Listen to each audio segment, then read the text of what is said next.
कुछ क्वेश्चंस देख लेते हैं।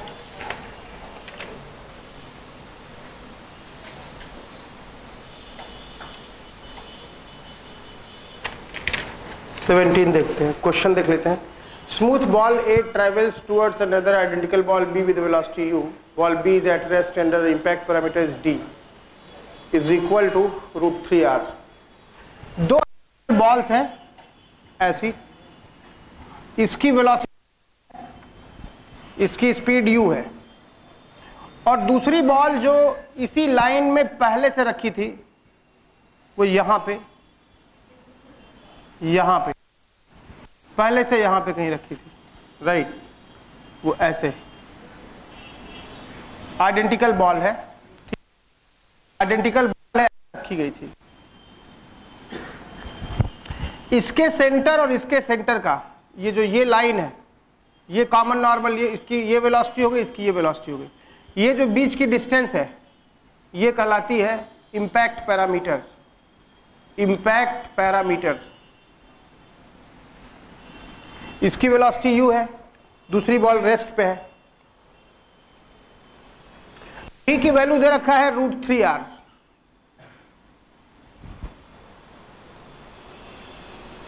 Due to impact the direction of motion of ball A changes by 30 degree. Find the velocity of B after the impact, it is given the collision distance. Elastic collision है, ये given है, ये चीज given है कि elastic collision है। इस ball का नाम A है, इसका नाम B है, और G यहां पे पेपर है, कोई टेबल है, टेबल पे दोनों बॉल रखी गई है, ये स्पीड u से इधर जा रही है और ये जो है सिंपल रेस्ट पे है, ठीक है। पूछा है वेलोसिटी ऑफ B क्या होगा, कोलिजन के बाद B की वेलोसिटी क्या होगी। अगर A वाला, if A changes, if direction of A changes by 30 degree, A की डायरेक्शन 30 डिग्री चेंज हो जाती है, तो क्या होगा। चलिए देखिए, इसका सेंटर मिला दीजिए, दोनों के सेंटर को मिलाते हैं, उस लाइन को हम क्या बोलते हैं, ठीक है, कॉमन नॉर्मल। कॉमन नॉर्मल ये हो गया, ठीक है। और जब कभी भी उनमें से किसी भी वेलोसिटी कॉमन नॉर्मल से अलग कुछ हो, then that is oblique collision, वो ऑब्लिक कोलिजन हुआ, ठीक है। तो साफ साफ दिख रहा है कि अगर मैं लिखूं कि यहां पे आ जाएगा और ये यहां पे आ जाएगा, दोनों के सेंटर के बीच की दूरी d√3 है, कितनी है, r√3 है, और ऐसे में ये दूरी कितनी है, 2r है, r ये r है, और ये कितनी है, r√3 है। तो ये एंगल पता चल जाएगा, थीटा कितना, r√3 ये था, this by total sine theta कितना हो गया, sine theta is equal to कितना हो गया, r√3/2r, दैट इज √3/2। तो थीटा कितना आ गया, 60 डिग्री, थीटा 60 डिग्री आ गया। ये एंगल कितना हो गया, 60 डिग्री। ये तो ज्योमेट्री से आपको निकालना पड़ेगा, ये इतना है और ये इतना है, ठीक है। अब क्या होगा कि 60 डिग्री ये हुआ तो 60 डिग्री ये भी हो गया, श्योर। हमारे पास दो डायग्राम बनने चाहिए, कौन कौन से, दोनों के मासेस सेम है ना, आइडेंटिकल बार, दोनों के मासेस सेम है, ठीक है। हुआ क्या, तुम वेलोसिटी को तोड़ो, जो नेट वेलोसिटी है उसको कॉमन नॉर्मल और कॉमन टेंजेंट की ओर तोड़ो, तो u को तोड़ोगे इधर तो क्या हो जाएगा, u cos 60, और इधर कितना हो जाएगा, u sin 60। अच्छा, और ये पहले कितना था, 0, और ये पहले कितना था, 0। तो बिफोर द इम्पैक्ट आपको दोनों की वेलोसिटीज बनानी पड़ेंगी, कॉमन नॉर्मल में, ये कॉमन नॉर्मल में और कॉमन टेंजेंट में। तो कॉमन u को तोड़े तो इधर आ गया u/2 और ये आ गया 0, ये इतना और ये इतना, ऐसा हो गया, ठीक है। अच्छा, जब कभी भी हेड ऑन कोलिजन होता है, मासेस अगर सेम है, पहली शर्त मासेस सेम है, दूसरी शर्त इलास्टिक कोलिजन है, तीसरी शर्त हेड ऑन कोलिजन है, तो क्या होता क्या है, उनकी वेलोसिटीज एक्सचेंज कर जाती हैं, तो वेलोसिटीज एक्सचेंज कर जाती है, ठीक है। ये मास है, ये मास है, E1 है, तो हेड ऑन कोलिजन अगर है यानी कि V1 अगर इधर है, V2 इधर है, तो कोलिजन के बाद क्या हो जाएगा, इसका V2 इसको मिल जाएगा और इसका V1 इसको मिल जाएगा। ठीक है, चूंकि कॉमन नॉर्मल और कॉमन टेंजेंट दो बिल्कुल ही इंडिपेंडेंट डायरेक्शंस हैं, ठीक है, तो हम क्या बोलेंगे कि हम एक बार के लिए इसको और इसको भूल जाएं, मासेस सेम है दोनों के, इन दोनों को भूल जाइए। ये कोलिजन क्या है, हेड ऑन कोलिजन है, दोनों की वेलोसिटी उसके अलोंग है, हेड ऑन कोलिजन है, और इलास्टिक दे ही रहा है कि इलास्टिक कोलिजन है, E1 है। इसका मतलब ये इसको ट्रांसफर हो जाएगा और ये इसको ट्रांसफर हो जाएगा, पर नहीं हिलाओ। और ये ऐसा हो गया, ये यहां आ गया और ये कॉमन नॉर्मल ये कहीं यहां आ गया, तो इसकी वेलोसिटी इसको मिल गई, 0 हो गया, और इसकी वेलोसिटी कितनी हो गई, u/2 हो गई, और इसकी कितनी हो गई, u√3/2 हो गई, और इसकी कितनी 0 हो गई। राइट, तुम खुद देखो, इसकी वेलोसिटी u थी, if direction of A changes by 30 degree, मतलब ये स्मूथ भी है क्योंकि इधर फ्रिक्शन है नहीं, और तुम देखो कि पहले इसकी डायरेक्शन किधर थी, इधर थी, अब ये किधर जा रहा है, इधर जा रहा है, पहले इधर थी डायरेक्शन, अब इधर जा रहा है, ये 60 था तो ये कितना हो गया 30 डिग्री, यानी इसने अपनी वेलोसिटी कितनी चेंज की, u√3/2, तो इसकी वेलोसिटी कितनी हुई होगी, u/2। बात समझ में आई, तो इसकी वेलोसिटी u/2 हो गई होगी, तो आंसर क्या आ जाएगा इसका, u/2 लिख लीजिए।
और नेट वेलोसिटी को कॉमन नॉर्मल और कॉमन टेंजेंट में तोड़ना है, ठीक है, और फिर फ्रिक्शन है नहीं दोनों बॉल्स के बीच में, इसकी ये वेलोसिटी अनचेंज रह जाएगी, ठीक है, और यहाँ हेड ऑन कोलिजन हो जाएगा, ठीक है, और मासेस सेम है, इलास्टिक कोलिजन है, तो ये ट्रांसफर हो जाएगा।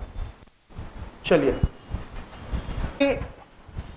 अगर दो बॉडीज हैं, ए है और बी है, बी अगर रेस्ट पे है और हेड ऑन कोलिजन है, हेड ऑन कोलिजन है,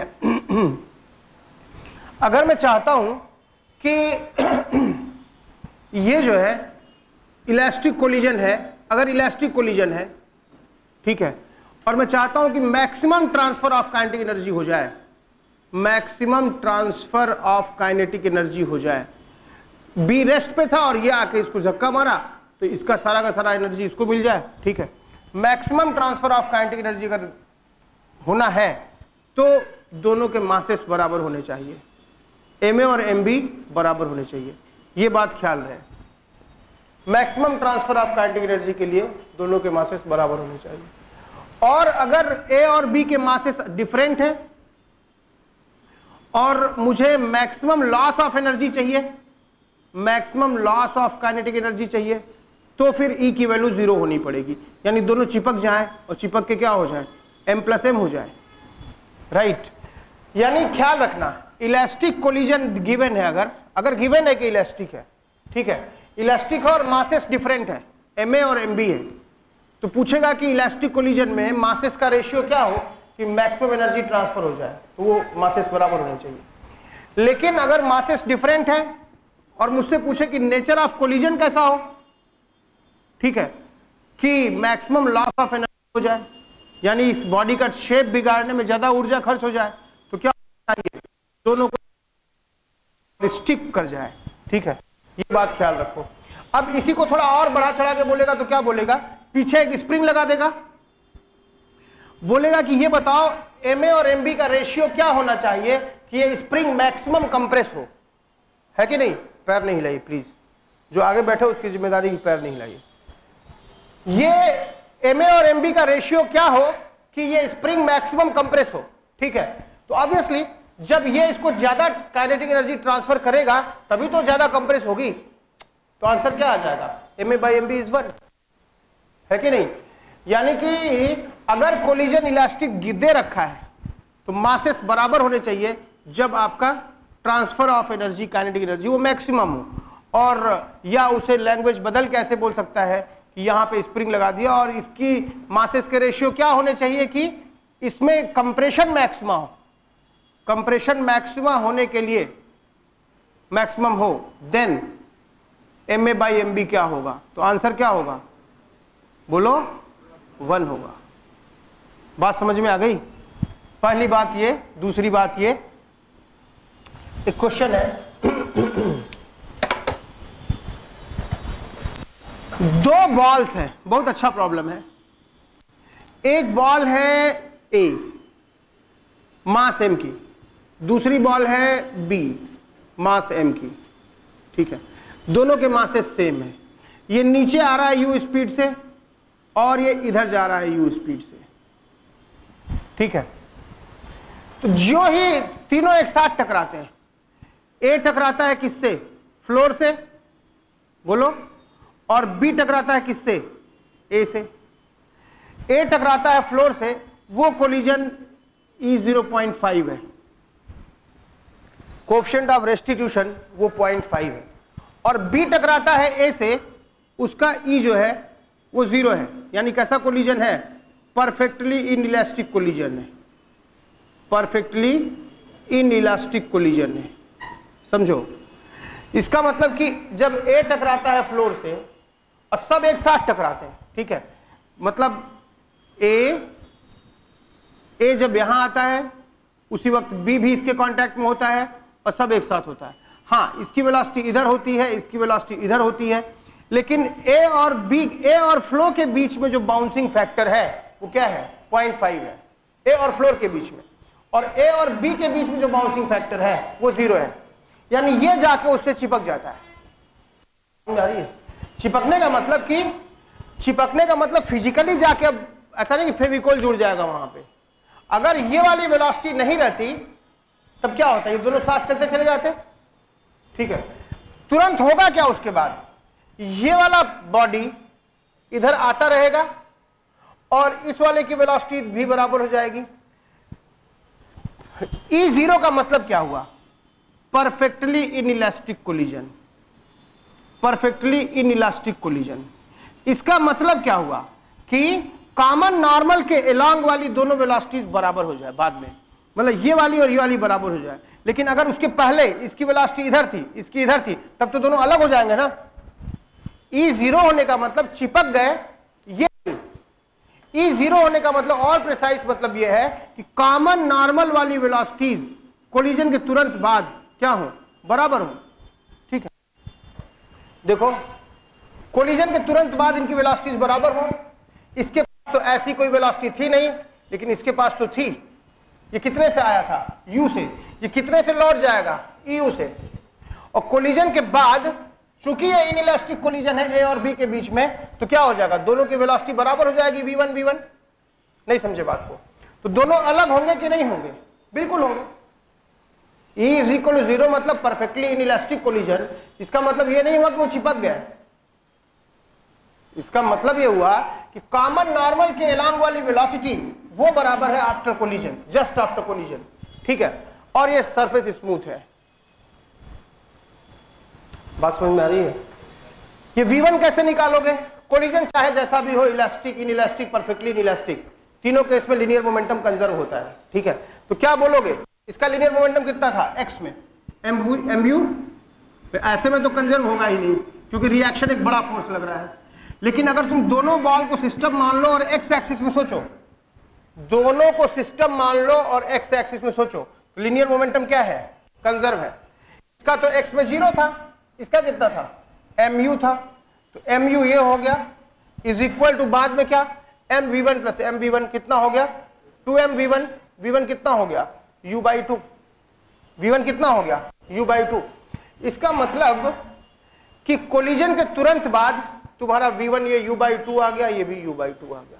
तो ये तो सीधी रेखा में चलता रहेगा, और लेकिन ये क्या बना देगा, ये एक प्रोजेक्टाइल बन जाएगा, यहां आ जाएगा। बोलो।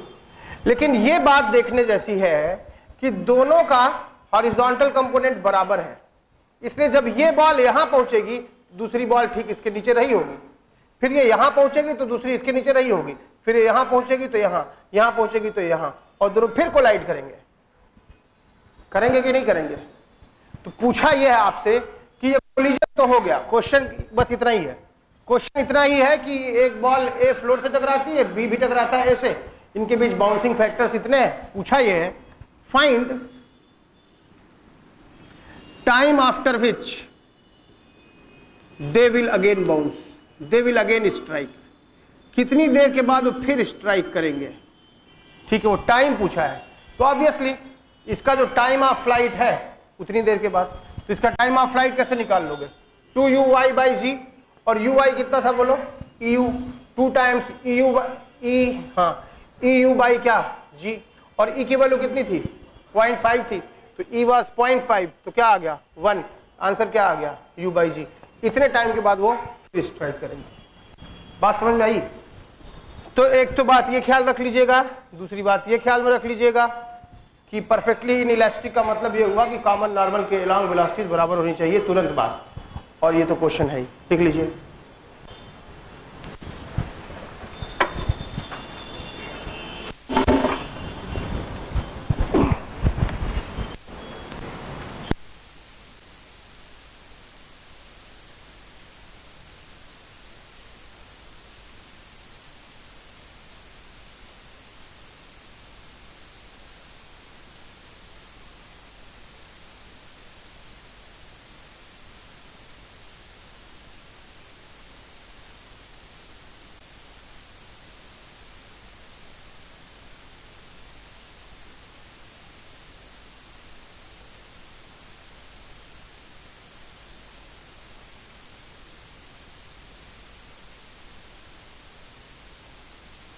प्रॉब्लम का देखिए,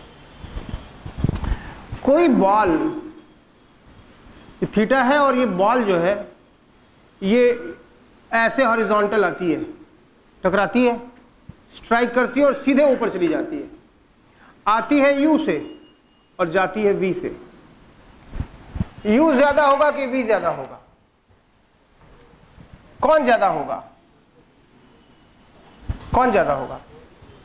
हाँ, U ज्यादा होगा, क्योंकि यार टकराने से पहले एनर्जी ज्यादा थी, दूसरी बॉल के पास तो एनर्जी है नहीं, यहां तो एक फिक्स सरफेस है कि नहीं, तो जो एनर्जी लॉस हुई होगी कुछ तो, U है तो V हुई, एनर्जी लॉस हुई, ठीक है, एनर्जी लॉस हुई है, तो ऑब्वियसली तुम्हें V क्या है, कम होगा U से यहां पे, ठीक है। पूछा है क्या हर वैल्यू के लिए कितने थीटा तक ये ऊपर जाएगा, कितने थीटा तक ये ऊपर जा पाएगा, क्या हमेशा ऊपर जा पाएगा, ये देखना पड़ेगा। फाइंड, पहली बात E की वैल्यू बताओ कितनी है, राइट, और ये स्मूथ है, कोई फ्रिक्शन वगैरह नहीं है, स्मूथ है। वैसे अगर ये इलास्टिक कोलिजन होता तब तो कॉमन नॉर्मल डालो, कॉमन नॉर्मल डालो, U से आया U से गया। पक्का ये इलास्टिक तो नहीं है क्योंकि एनर्जी क्या हुई है, लॉस हुई है, ठीक है। पहली चीज E पूछा है कि बताओ E कितना होगा। दूसरी चीज क्या पूछा है कि क्या for theta is equal to find loss of kinetic energy, ठीक है।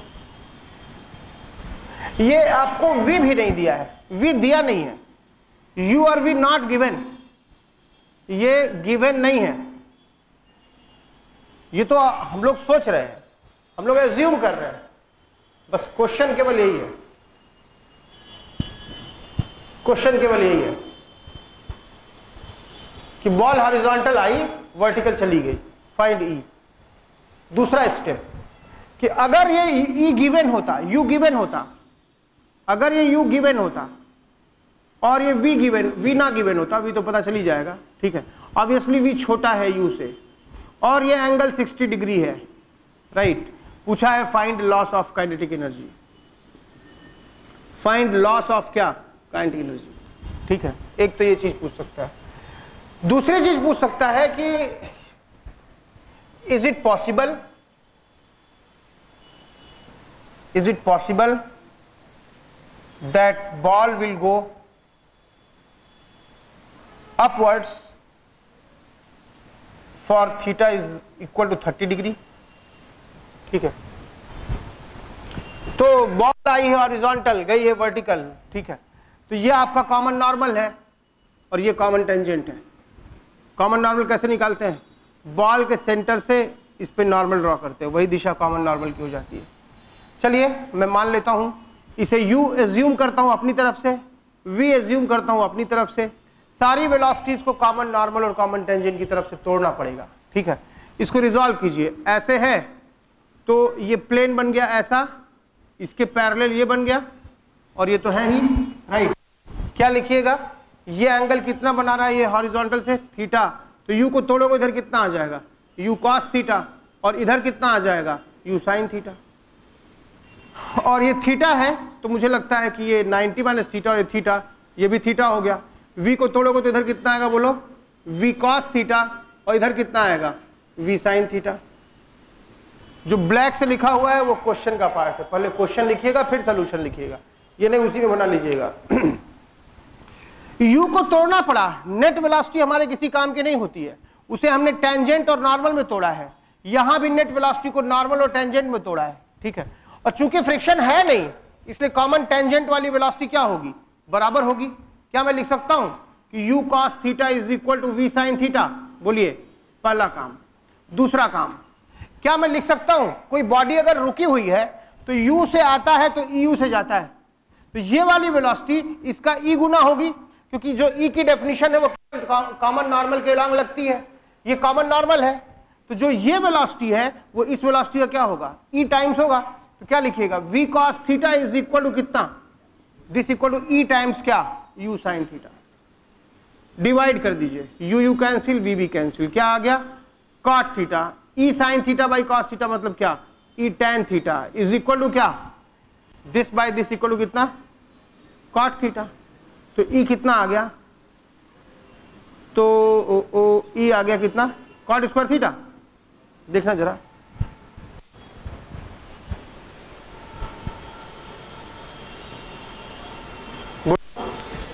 E आ गया cot स्क्वायर थीटा, ये आंसर आ गया हमारा, यही पूछा था। तो यहाँ u और v गिवन नहीं था, बोला था u से आया है और v से गया है, बताओ e कितना होगा, ठीक है।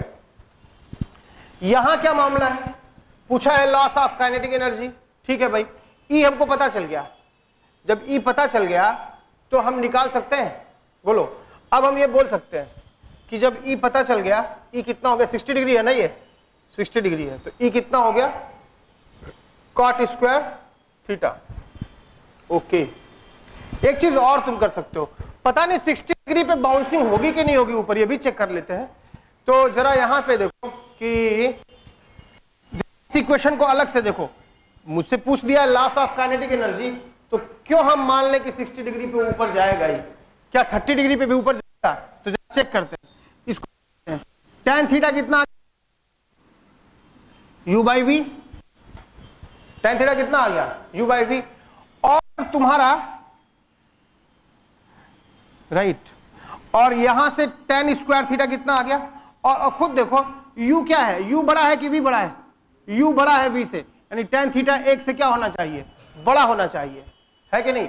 45 डिग्री से ज्यादा जाने पर, 45 से 90 डिग्री तक थीटा, tan थीटा क्या होता है, 1 से बड़ा होता है, और 0 से 45 तक tan थीटा क्या होता है, 1 से छोटा होता है। यानी पॉसिबिलिटी तभी होगी जब u y बाई v 1 से बड़ा होगा, यानी tan थीटा 1 से बड़ा होगा।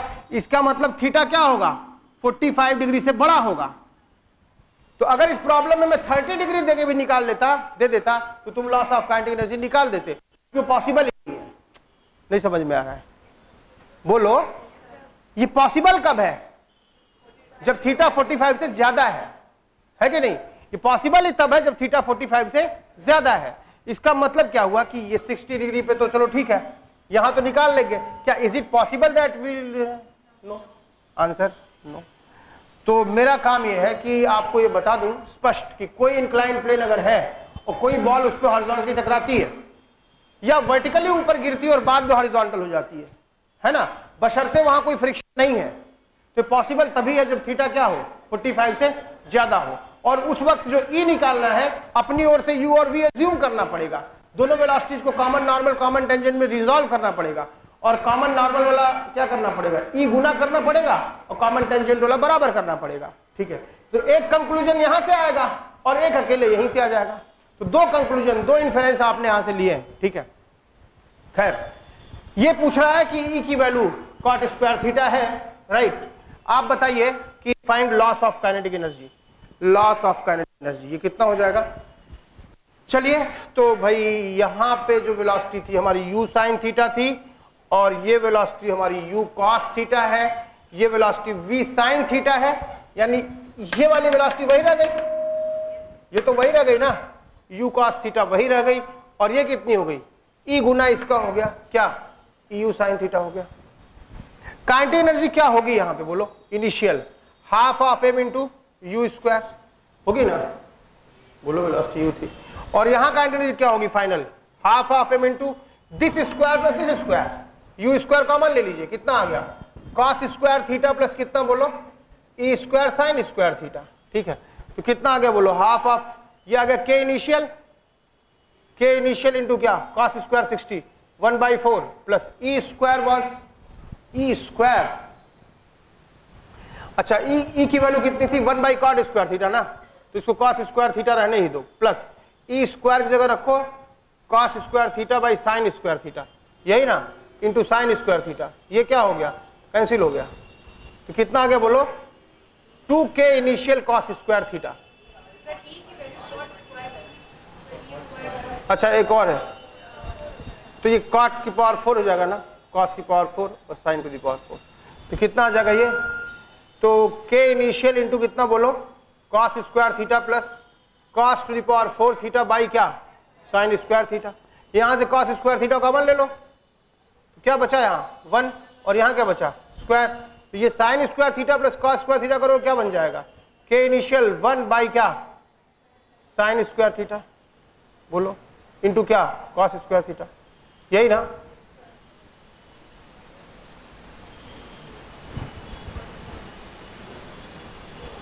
ये तो ई ही हो गया ना, और कितना आ गया कॉट स्क्वायर थीटा, के इनिशियल कॉट स्क्वायर थीटा कितना आ गया बोलो कॉट स्क्वायर थीटा 60 डिग्री ना, के इनिशियल कॉट स्क्वायर 60 और कॉट 60 की वैल्यू कितनी होती है 1/√3, तो कितना आ गया के इनिशियल बाई 3। ठीक है, loss of kinetic energy delta के इज के इनिशियल माइनस के फाइनल, शुरू में ज्यादा था। ठीक है, के initial loss of kinetic energy कितना हो जाएगा, इतना शुरू में था हाफ mv स्क्वायर, बाद में कितना हो गया 1/3 ऑफ हाफ mv स्क्वायर, तो कितना आ गया हाफ mv स्क्वायर कॉमन ले लो 2/3 इंटू क्या हाफ mv स्क्वायर, कितना आ गया mv स्क्वायर बाई 3, देख लो बोलो।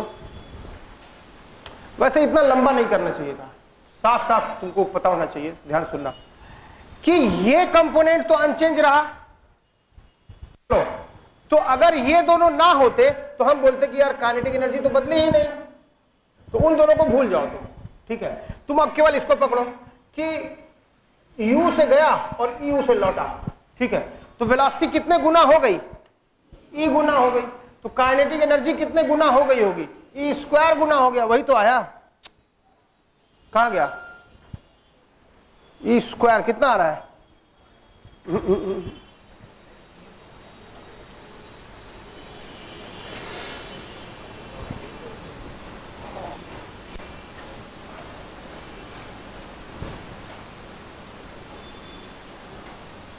ठीक तो है, हाँ वेलोसिटी कितनी गुनी हुई तुम्हारी ई गुनी हुई, तुम ऐसे सोचो।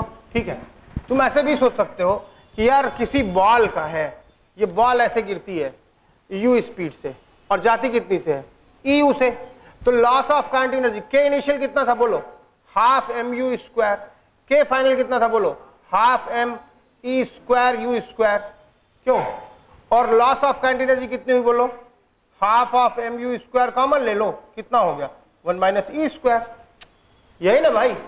तो हमको अगर ये v1 यहां रहता और v1 यहां रहता तो कोई फर्क पड़ता क्या?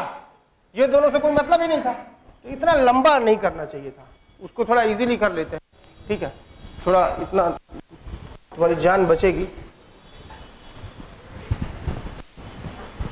आंसर वही आना है, ध्यान दो। के इनिशियल तो इतना हो गया है ना, के फाइनल क्या हो रहा है बोलो? के इनिशियल तुम्हारा हो गया हाफ हाफ, तो तुम इसको भूल ही जाओ, तुम ये वाला तो भूल ही जाओ ना, ये क्वांटिटी था। सिर्फ के इनिशियल क्या लिखो? के इनिशियल लिखो, इसके साथ जो अटैच्ड है हाफ एम यू स्क्वायर क्या कॉस स्क्वायर थीटा, यही ना। और के फाइनल क्या लिखोगे बोलो?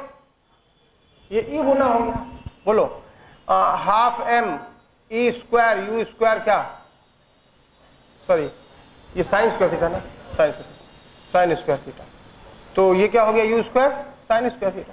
तो लॉस कितना हो गया बोलो? Loss is equal to K initial minus K final, that is half m u square sine square theta into कितना 1 माइनस ई स्क्वायर, यही ना बोलो। और साइन स्क्वायर थीटा कितना था बोलो?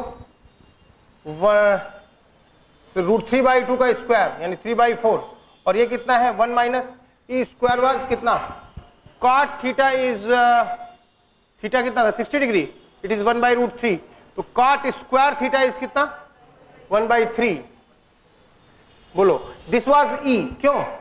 और ये क्या है ई स्क्वायर, तो ई स्क्वायर इज 1/9, तो 1 माइनस क्या 1/9, तो कितना आ गया half m u square into 3/4 into कितना 8/9, राइट।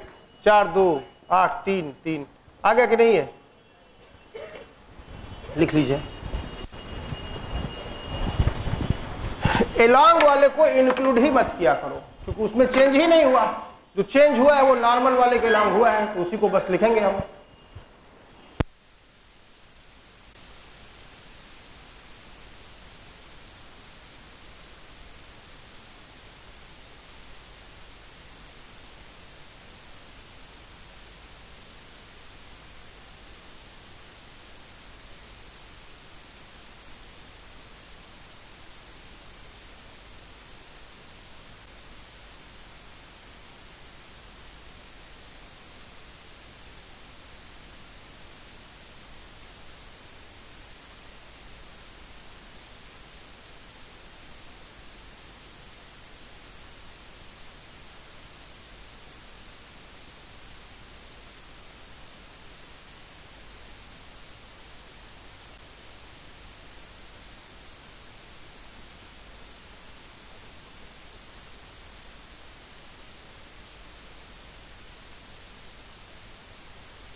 इस प्रॉब्लम को कई तरीके से हम लोग सोच सकते हैं, ठीक है, ये लिख लिए।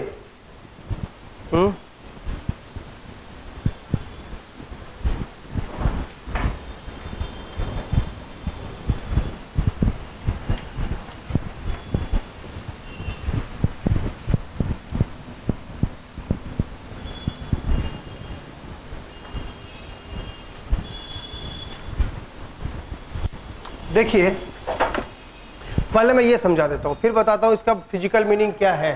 ठीक है, पूछा है कि इनके मासेस का रेशियो क्या होगा। ठीक है, इस वाले ब्लॉक के साथ एक massless spring attach, right. Basically वो स्प्रिंग एक सिंबल है, समझ लो, सिंबल भी हो सकती है।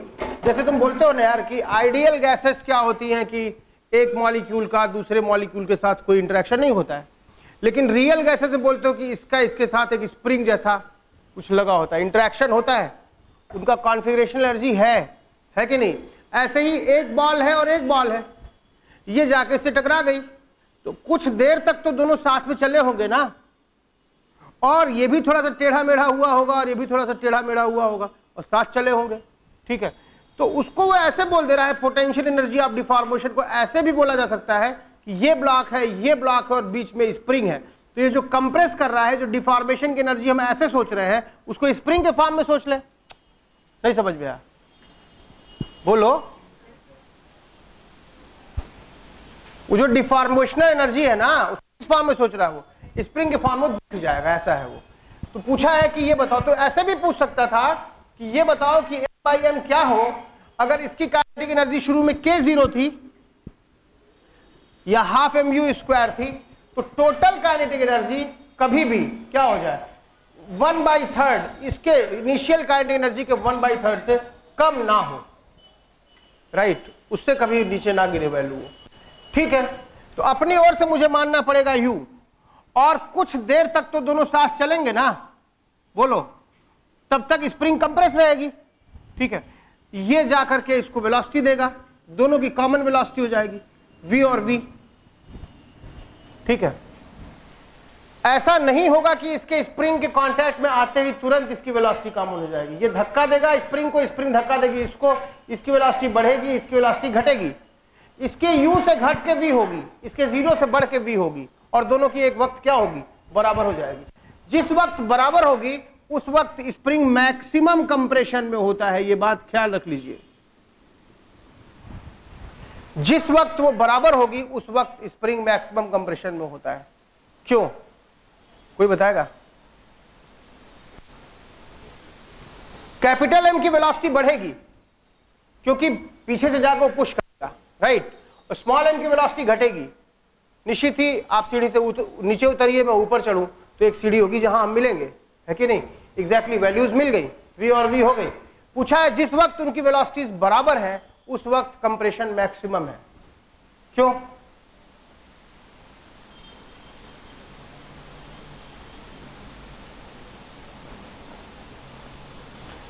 समझो बात को, इसको फ्रेम बदल के देखो ध्यान से।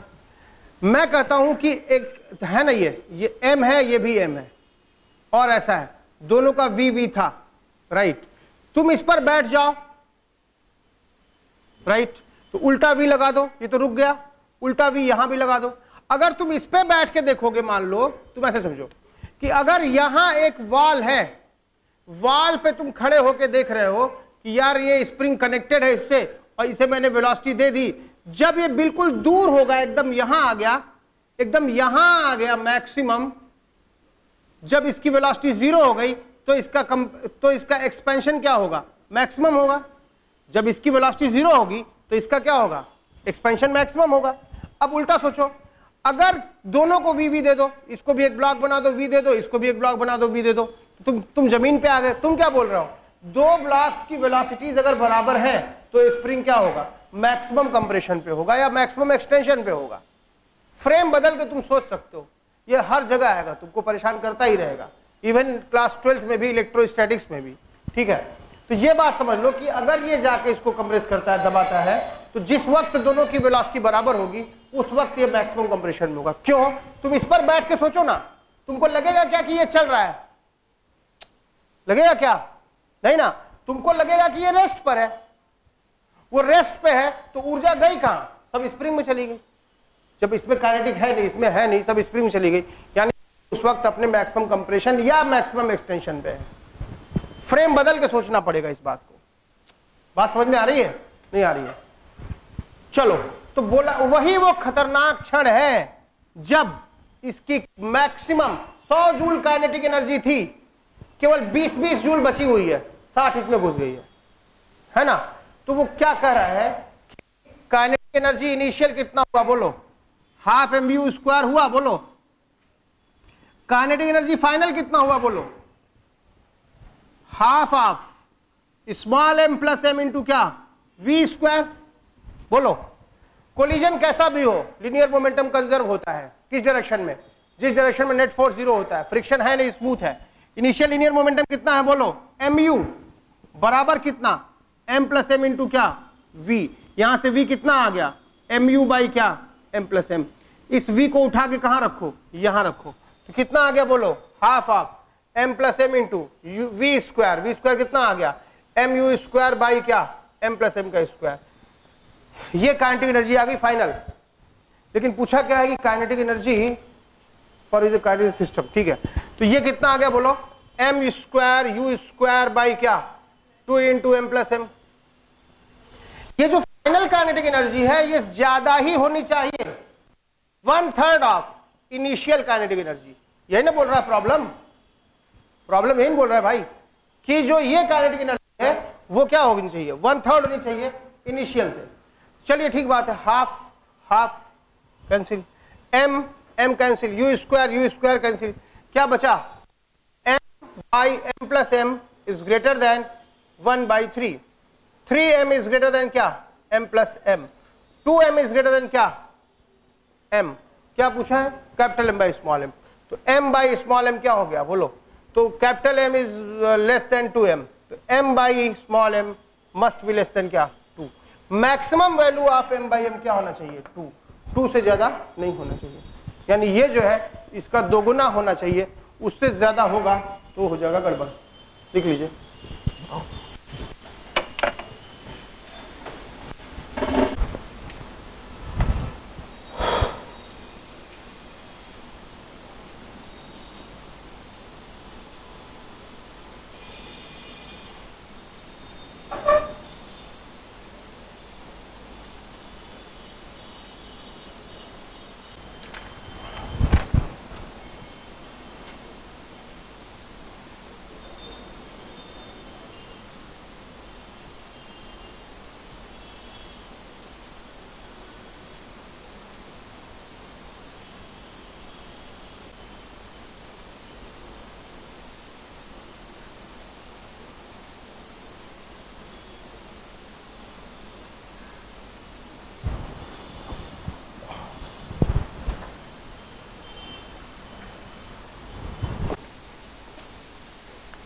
कोई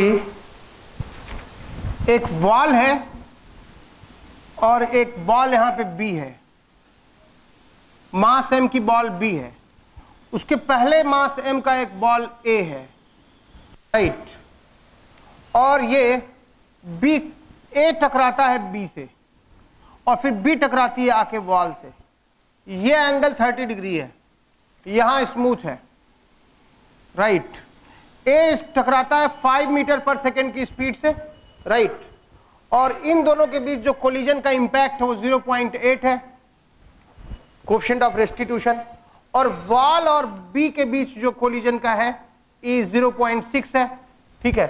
पूछा है कि बताओ कितनी वेलोसिटी होगी बी की टकराने के बाद, ठीक है, ओके। 30 क्वेश्चन मुझे कराने हैं मैकेनिक्स पे, जो हर हाल में नहीं चाहिए, थोड़े टफ है, ठीक है। वो एक सीरीज शुरू करेंगे, एक दिन में 2 प्रॉब्लम हो पाएगा 1.5 घंटे में, ठीक है, पूरा डिस्कशन करना पड़ेगा, लेकिन तुम्हारा दिमाग खुलेगा। देखते हैं कब शुरू करते हैं, डेली दोपहर में कर लेंगे, नॉन स्कूलिंग के साथ ही करेंगे। बंद करिए जरा, कब तक आ जाएगा, E2 इतना हो जाएगा, डिसाइड करेंगे डेली 2:30 से 4 तक, ठीक है ना, डेली क्लास ले लेंगे। तो मुझे क्या है कि मेरा तो ये है कि जितने भी मुझे क्वेश्चन हर साल मेहनत करने पड़ते हैं, उस सारे का डिस्कशन का एक वीडियो बन जाएगा, ठीक है। ए और बी 2 आइडेंटिकल मासेस हैं, ठीक है, पहले ए टकराता आके बी से, ठीक है, और बी टकराता आके किससे, वॉल से। पूछा है कि बी का वेलोसिटी क्या होगा, फाइनल वेलोसिटी ऑफ बी पूछा है, राइट, ये क्या होगा। तो देखो पहले ध्यान से, इसकी वेलोसिटी है, मान लो कोलिजन के बाद इसकी वेलोसिटी कुछ v हो गई या u हो गई, कुछ भी मान लो, v1 मान लो, तो क्या लिखोगे, पहला इक्वेशन क्या लिखोगे इन दोनों के बीच का, लीनियर मोमेंटम का, और इसकी वेलोसिटी कुछ v2 हो गई, इसकी v1 हो गई, इसकी v2 हो गई, कोलिजन के बाद, तुरंत बाद। पहले हम a और b का निपटारा कर ले, तो क्या लिखोगे पहला काम, लीनियर मोमेंटम कंजर्वेशन, क्या लिखोगे, conservation of linear momentum, m into 5 plus कितना 0 इज इक्वल टू कितना mv1 प्लस mv2, यही ना भाई, mv1 plus v2, mm cancel हो गया, क्या आ गया बोलो, v1 प्लस v2 कितना आ गया, 5 आ गया, ठीक है ना। दूसरा E इज इक्वल टू क्या होता है, relative speed of separation, v2 बड़ा होगा v1 से, क्या लिखोगे v2 minus v1 by speed of approach 5, इसकी वैल्यू कितनी दी है 0.5, तो v2 माइनस v1 यहां से कितना आ गया बोलो, ये 4 आ गया, और v2 प्लस v1 कितना आ गया 5 आ गया, minus v1 plus v1 cancel हो गया, 2v2 कितना आ गया बोलो 9 आ गया।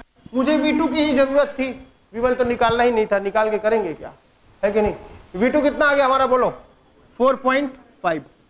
अब प्रॉब्लम सिमट गया इसमें कि एक बॉल है और एक बॉल आ रही है कितने स्पीड से, 4.5 मीटर पर सेकेंड की स्पीड से, जो इसके कॉमन नॉर्मल से 30 डिग्री एंगल बना रही है, और यहाँ E की वैल्यू कितनी है 0.6 है, ठीक है, और ये 30 है तो ये भी 30 हुआ।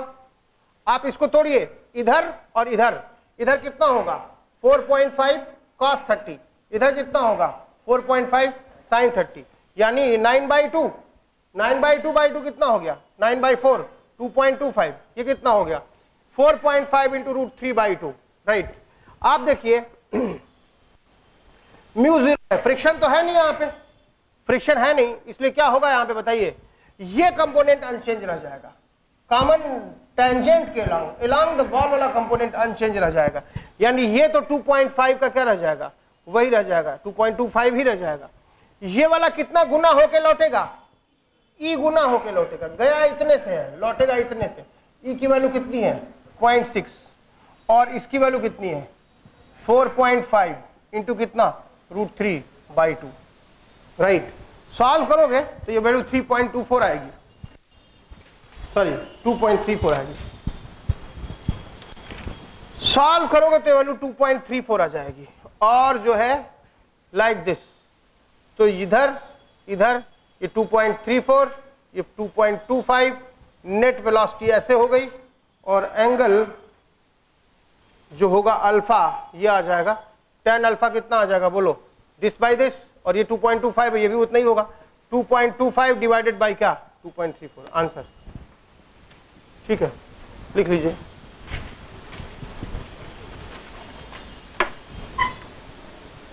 और नेट वेलोसिटी निकाल ही लोगे पाइथागोरस से, नेट वेलोसिटी नहीं निकल जाएगी, नेट वेलोसिटी कैसे निकल जाएगी, अंडर रूट ऑफ क्या 2.25 का स्क्वायर प्लस कितना 2.34 का स्क्वायर, ठीक है।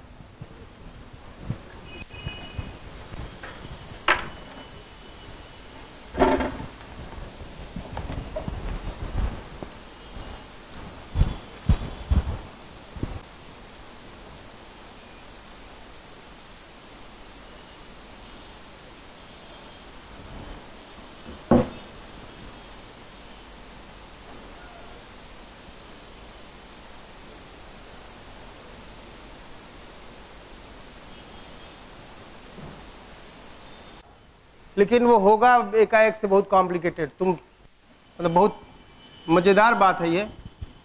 एक 2 kg की बॉडी है और ये 5 मीटर पर सेकेंड से इधर जा रही है, दूसरी बॉल है 2 किलोग्राम की और वो 3 मीटर पर सेकेंड से इधर आ रही है, और कोलिजन जो है वो इलास्टिक है, इलास्टिक कोलिजन है, यानी ई की वैल्यू क्या है 1 है। पूछा है फाइंड, पहली बात final velocity of A and B, दूसरा minimum kinetic energy of system during collision, during collision. 2 कौड़ी का सवाल है, बिना पेन पेपर उठाए लग जाएगा। क्या होगा आंसर, मासेस बराबर है, कोलिजन इलास्टिक है और हेड ऑन है, तो वेलोसिटीज क्या होंगी, एक्सचेंज हो जाएंगी। तो फाइनल क्या होगा आंसर, ए वाले की वेलोसिटी क्या होगी इधर की तरफ 3 मीटर पर सेकेंड, बी वाले की वेलोसिटी क्या होगी इधर की तरफ 5 मीटर पर सेकेंड। क्यों? और minimum kinetic energy of system during collision, जितनी देर तक वो चिपके रहेंगे, राइट, ऐसे उतनी देर तक तो वेलोसिटी कॉमन हम मान सकते हैं। खैर वो बड़ा कॉम्प्लिकेटेड प्रोसेस है, लेकिन हम ऊपर से भी मान सकते हैं, ठीक है। तो लीनियर मोमेंटम कितना था इसका, m इंटू वी 10, और इसका कितना था 6, 10 में से 6 गया 4, और ये नई वेलोसिटी टोटल मास कितना था 4, तो लीनियर मोमेंटम 4 था ना उधर। अरे यार m इंटू वी 10 और m इंटू वी 6, तो 10 माइनस 6 क्या हो गया 4, तो p इनिशियल बराबर p फाइनल, मतलब ड्यूरिंग कोलिजन। तो 4 इज इक्वल टू क्या, ये 4v, तो v कितना आ गया बोलो 1, बोलो।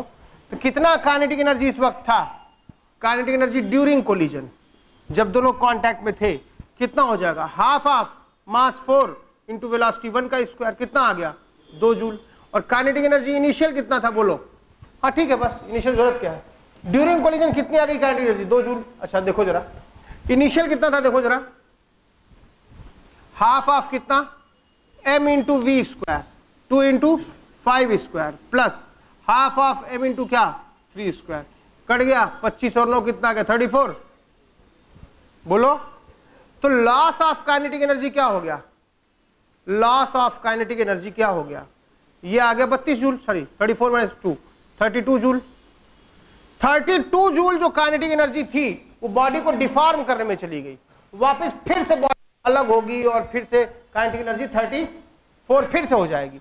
लेकिन ड्यूरिंग दैट प्रोसेस इतना पास आ गए, इतना दब गए कि वेलोसिटी कम हो गई काइनेटिक, और उसका डिफॉर्मेशन ज्यादा हो गया। तुम देख रहे हो कितना ज्यादा लॉस हो रहा है कोलिजन में, कितना लॉस हो रहा है। अगर इलास्टिक कोलिजन हो गया, 34 जूल काइनेटिक एनर्जी थी और 32 कन्वर्ट हो गई, इसीलिए बहुत चांसेस कम होते हैं एक्सीडेंट वगैरह में बचने के, हल्की फुल्की वेलोसिटी पे काम हो जाता है, ठीक है। चलिए अब ये तो तुमको आता है, क्या तुमको नहीं आता वो सुनो। अब प्रॉब्लम यही होगा, सुनना, प्रॉब्लम ये है कि यहां पे एक ब्लॉक है मास A जो 2 kg का है, जो 2 kg का है, राइट, और यहां पे एक मास है B वो भी 2 kg का है, और यहां पे एक स्प्रिंग अटैच्ड है जिस स्प्रिंग का फोर्स कांस्टेंट 2 न्यूटन पर मीटर 200 न्यूटन पर मीटर है, मान लो ऐसा हो गया, ठीक है। ये बॉडी आती है इधर की तरफ 5 मीटर पर सेकेंड से, और ये बॉडी इधर की तरफ आती है 3 मीटर पर सेकेंड से, ठीक है। पूछा है फाइंड फाइनल वेलोसिटी ऑफ ए। तुम कहोगे यार ये आगे कंप्रेस होगा, इधर जाएगा उधर जाएगा, दुनिया भर की बात करोगे, लेकिन ध्यान रखना स्प्रिंग के साथ कभी भी ब्लॉक का कोलिजन वो इलास्टिक कोलिजन ही है, क्योंकि पहले दबाता है फिर वापस चला जाता है, राइट।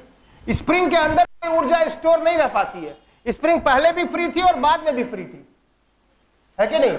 तो ये इलास्टिक कोलिजन ही है, बशर्ते फर्क ये है कि वो प्रोसेस बहुत तेजी से होता है, विद इन माइक्रो सेकेंड्स, और ये जरा लंबा प्रोसेस है। तो हमको टाइम से क्या लेना देना है यार, प्रोसेस तो वही हो रहा है ना, पहले डिफॉर्म हो रहा है और फिर रिफॉर्म हो रहा है। यहां पे क्या होगा, पहले डिफॉर्म होगा और फिर क्या होगा, रिफॉर्म होगा, डिफॉर्मेशन फिर रिफॉर्मेशन, का क्या मतलब है, ठीक है।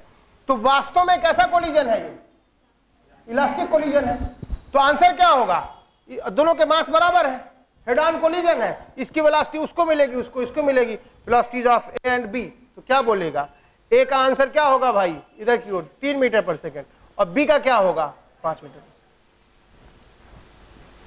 दिखने में कितना बिहड़ लग रहा है ये, तुम पहचानो तो, कह रहे तो वही है, ठीक है, ऐसा हो गया। फिर क्या पूछा है, minimum kinetic energy system during collision. यहां क्या पूछेगा, find maximum compression of spring. अब बताओ तुम कि यहां पे कितनी ऊर्जा पहले थी 34, और ड्यूरिंग कंप्रेशन कितनी बची रह गई काइनेटिक 2, यानी 32 जूल कन्वर्ट हो गई थी पोटेंशियल एनर्जी में। तो 32 जूल बराबर क्या, हाफ के एक्स स्क्वायर। नहीं समझे बात को, और के कितना दे रखा है 200, तो कितना आ गया 0.32 0.64 हो गया ना ये तो, और बाई क्या, सॉरी 32 इंटू 2 डिवाइडेड बाई क्या 200, ये बराबर क्या आ गया एक्स स्क्वायर। एक्स कितना आ गया बोलो 100, 0.32 का अंडर रूट, इतना मीटर क्या होगा मैक्सिमम कंप्रेशन किसका होगा स्प्रिंग का होगा।